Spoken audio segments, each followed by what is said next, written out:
ito naman po yung pag-usapan natin. I just wanted you, Mr. Witness, to give us the definition of confidential funds.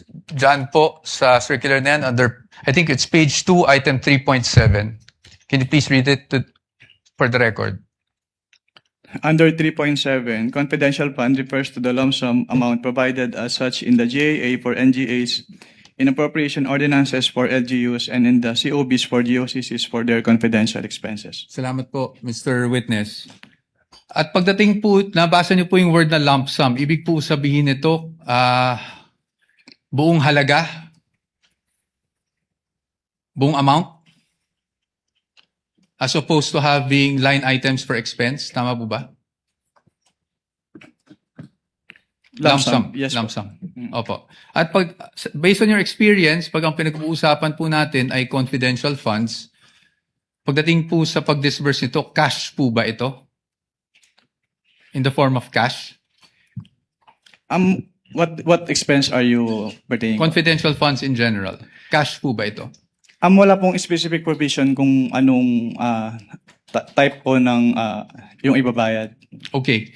But item 6 provides for the guidelines on cash advances, correct?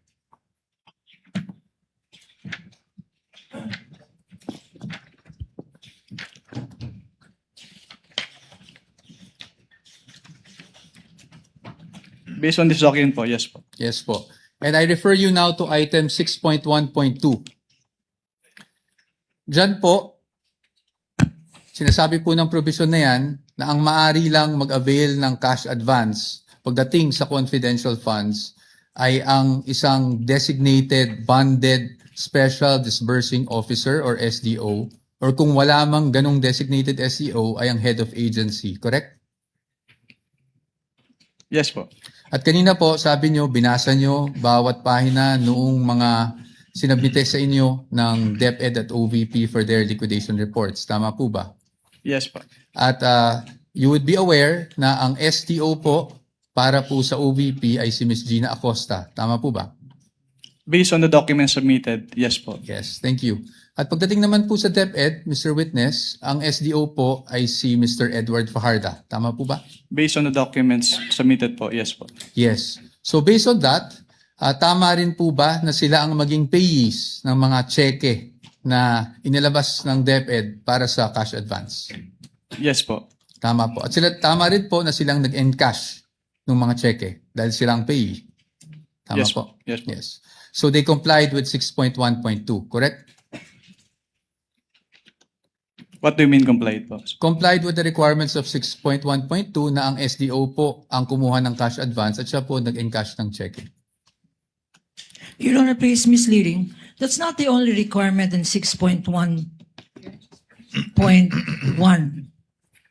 6.1.2, Your Honor. There are other requirements here. Can counsel be specific? I'm just asking, Because- Your Honor. This is a blanket he is saying, and so therefore, there is compliance here. I'm In asking. particular. Thank you. I appreciate po What does the. counsel for respondent say?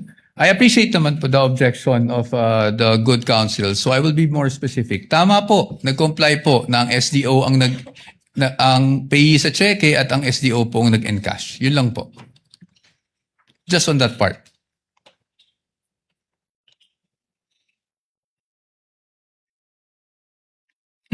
Based on the documents, si SDO yung pay ng cheque and yung nag-encash nung Okay. Thank you po.